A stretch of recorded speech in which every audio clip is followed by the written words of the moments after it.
Tchadiennes et Tchadiens, chers compatriotes, la coordination des actions citoyennes Woki Tama vous adresse ses condoléances les plus attristées et salue le sens du patriotisme dont vous avez fait preuve ces jours du 20 octobre 2022.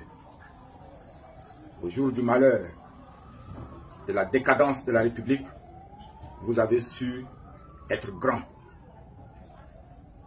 En attendant de panser nos plaies et de pleurer nos morts, nous nous réjouissons de ce que le peuple tchadien a démontré qu'il est uni, que dans son ensemble, il pèse plus que les 1400 personnes qui se sont retrouvées dans un simulacre de dialogue dont nous refusons aujourd'hui les conclusions.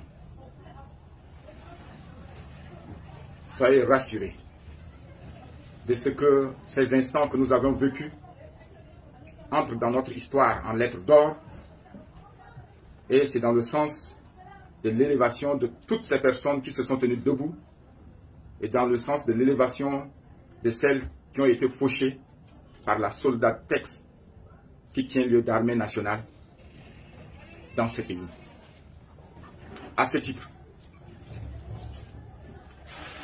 nous voulons dénoncer le renversement des charges que le Premier ministre a voulu procéder en fomentant des histoires pour rendre les victimes coupables et les coupables victimes.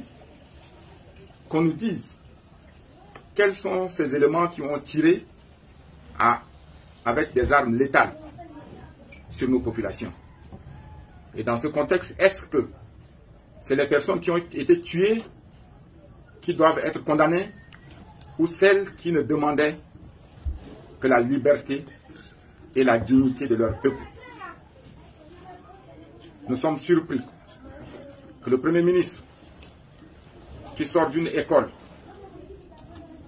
de démocratie, puisque ayant baigné dans l'opposition pendant des années, ne fasse pas la distinction de ce drame que nous avons vécu et s'attaque simplement aux structures dont Woki Tama, on nous annonce l'interdiction des activités.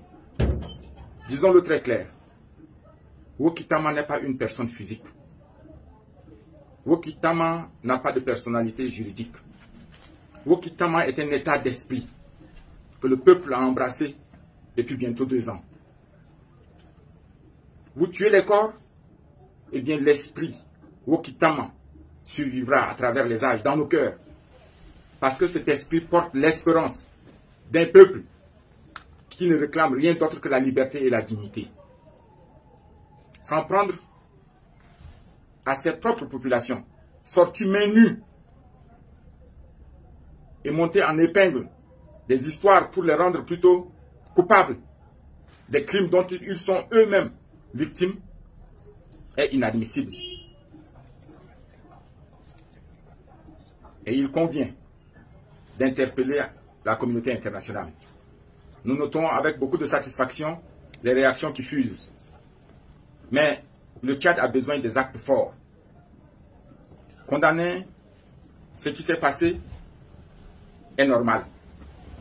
Il faut agir fortement sur ce régime dont vous avez vu les effets pervers contre son propre peuple, pour que les coupables soient indiqués, poursuivis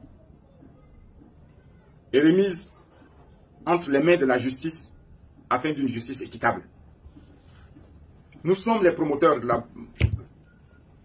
des mouvements pacifiques dans ce pays et donc de la justice. Nous ne saurions admettre qu'on condamne simplement, qu'on se limite à des condamnations verbales. Non, il faut aller au-delà. Au-delà des enquêtes, il faudrait que quelqu'un paye. Ou plus exactement, que ceux qui ont tué payent. Et que les familles qui ont été victimes soient apaisées dans leur cœur par des indemnisations adéquates. Chers compatriotes, ces moments sont durs pour nous. Nous le savons. Mais nous n'avons plus d'autre choix que de persévérer dans la désobéissance civile qui est une obligation sacrée pour tous les peuples du monde. Oui, il est écrit, et c'est la Déclaration universelle des droits de l'homme qui en dispose ainsi. Lorsque la gouvernance se fait dans l'arbitraire, quand l'arbitraire devient la règle, est érigé en règle de gouvernement, eh bien tous les peuples ont l'obligation sacrée d'y résister. Tant qu'il n'y aura pas un gouvernement civil, eh bien nous n'avons pas le droit de marcher sur les cadavres de nos frères, de nos enfants, de nos sœurs, que nous continuons de pleurer aujourd'hui. Nous devons afficher, mais un manque de solidarité clair à l'égard de ceux qui pensent qu'ils peuvent tuer le corps, tuer les hommes et revenir vers les membres de ces personnes tuées pour leur demander de reprendre le travail. Non, nous l'avions dit hier, il convient que les structures hospitalières, les hôpitaux, les centres de santé continuent à aider au pansement de nos plaies. Mais nous n'avons pas le droit de cracher sur les morts que nous pleurons, en repartant reprendre le boulot simplement, apportant ainsi notre intelligence au service d'un régime qui nous tue, comme s'il ne s'était rien passé.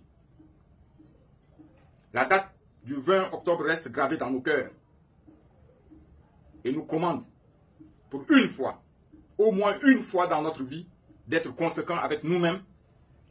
Et si nous devrons en pâtir, si nous devons en crever, que nous crevions. Mais une fois au moins, ayons l'honnêteté, ayons la dignité d'âme et de cœur de nous accrocher à la vérité historique.